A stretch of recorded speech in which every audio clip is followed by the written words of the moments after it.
Numa região do interior da Espanha chamada La Mancha, vivia um fidalgo chamado Alonso de Quijana. Ele morava com uma ama que tinha mais de 40 anos e uma sobrinha sua que ainda não tinha chegado aos 20 e um empregado que cuidava do seu cavalo.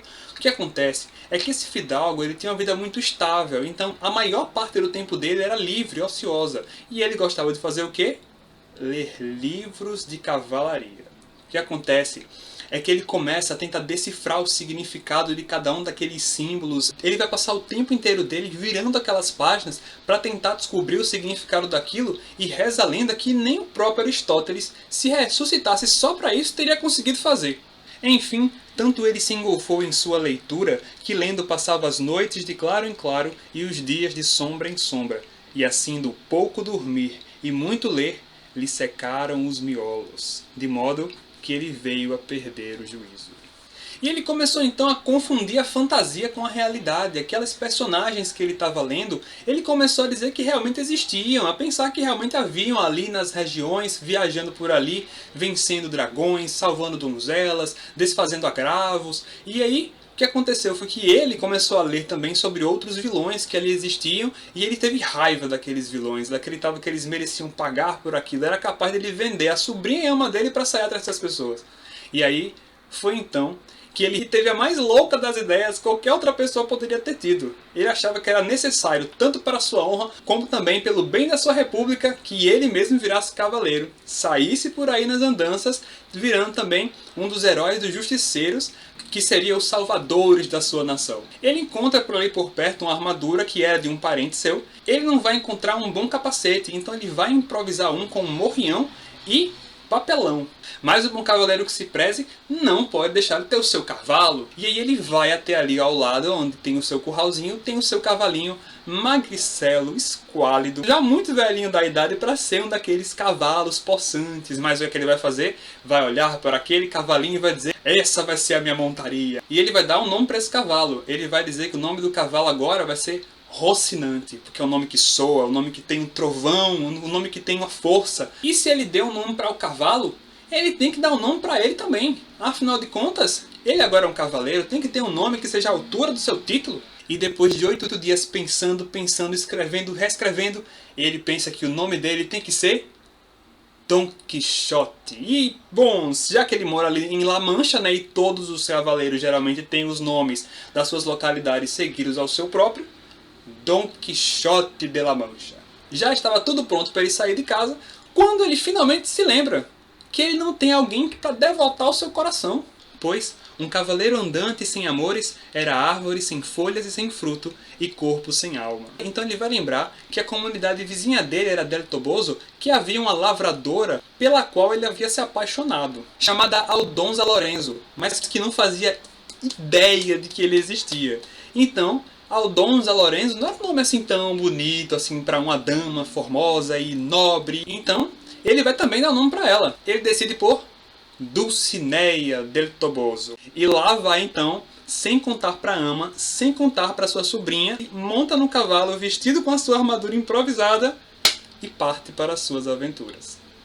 Olá, viajantes! Sejam bem-vindos a Ponto dos Livros! E o livro de hoje é Dom Quixote de La Mancha, ou no original, o engenhoso fidalgo Dom Quixote de La Mancha, que inclusive foi lançado em 2 livros. Vocês sabiam disso? Esse foi lançado, o engenhoso fidalgo, que é o número 1, enquanto ele ainda não era cavaleiro, então fidalgo é o número 1 e cavaleiro é o número 2. Esse foi lançado em 1605, enquanto esse em 1615.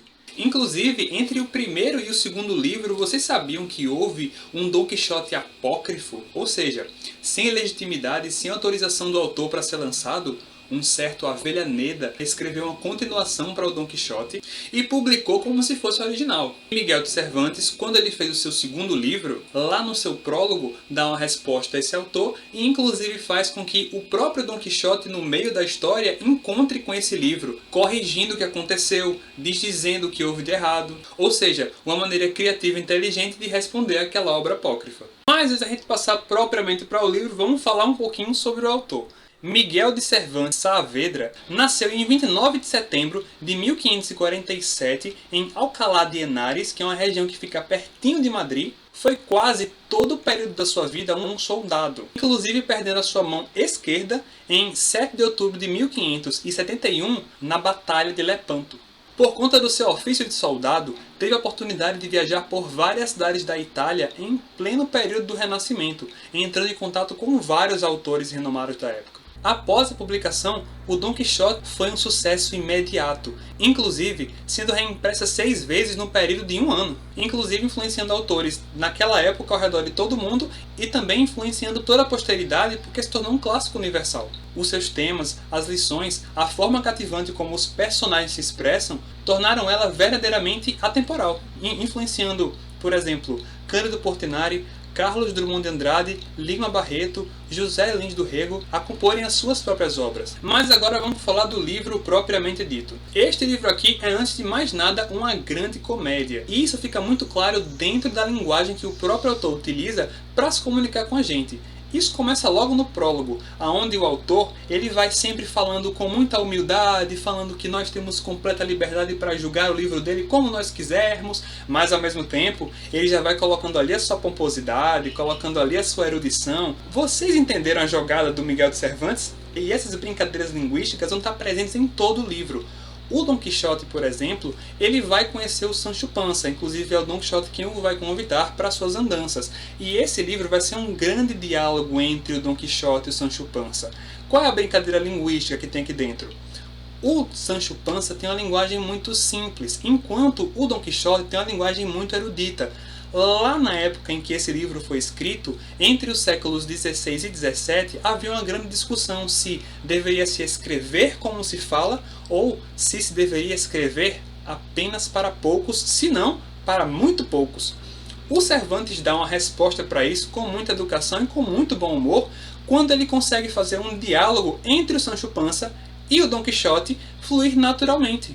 Um erudito e o outro analfabeto. E os dois são amigos. E esse contraste dos dois personagens, a forma como eles veem a vida e enxergaram as situações, vai fazer vocês rolarem de rir do início ao fim. É um livro que não cansa. Ele ensina, mas sem enfadar você. Ele te instrui sem ser chato. Pelo contrário, você vai rir e vai rir muito lendo Don Quixote. Outra coisa que eu gosto muito nesse livro é que ele é metalinguístico. O Don Quixote às vezes vai contar outras histórias e vai contar outros contos e novelas dentro desse livro mesmo. Cada uma delas, uma mais interessante que a outra. Ou seja, esse aqui é um livro que carrega outros livros dentro dele. E no meio das andanças, e no meio das histórias, e no meio das experiências, o Dom Quixote vai aprendendo com o Sancho Panza vai aprendendo com eles, há uma troca. E não importa que o Dom Quixote seja um pouco louco, pelo contrário, porque ele é louco, mas ele é muito sábio ao mesmo tempo também. Ele tem uma sabedoria diferente da do Sancho Panza. O Sancho Panza tem uma sabedoria simples. O Dom Quixote tem uma espécie de sabedoria culta, uma sabedoria erudita. E de vez em quando ele vai parar para fazer uns discursos que são brilhantes no meio do livro, que são realmente incríveis de se ler, de se reler. Em certa feita, os personagens até se impressionam, mas como é que pode um personagem tão louco, tão desatinado, ser tão correto das ideias de vez em quando e dar conselhos acertados para todos os personagens? Eles vão passando por tantas situações que eles fazem quase que um resumo da existência. Quem falou isso, Luiz? Você? Não! Fyodor Dostoiévski. Vou ler aqui o que ele fala, olha só. Não existe nada mais profundo e poderoso do que este livro. Representa até hoje a mais grandiosa e acabada expressão da mente humana.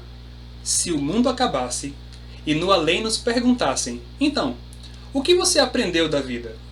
Poderíamos simplesmente mostrar o Dom Quixote e dizer, esta é a minha conclusão sobre a vida. E você? O que me diz? É isso aí, pessoal. Fica a recomendação de um baita de um livro. Pelo amor de Deus, leiam o Don Quixote. Isso aqui é incrível. É isso, pessoal. Mais uma travessia está chegando ao fim. Gostou desse vídeo? Deixa seu like, se inscreve no canal para não perder mais nenhum vídeo. E comenta para mim, por favor. Você já leu esse livro? Qual foi a maior lição que você aprendeu nesse livro? Qual foi a maior risada que você deu lendo este livro? Coloque aqui embaixo que eu vou adorar ler o que você colocou. É isso, pessoal. Muito obrigado pela sua atenção. Muito obrigado pela nossa travessia. E até a próxima.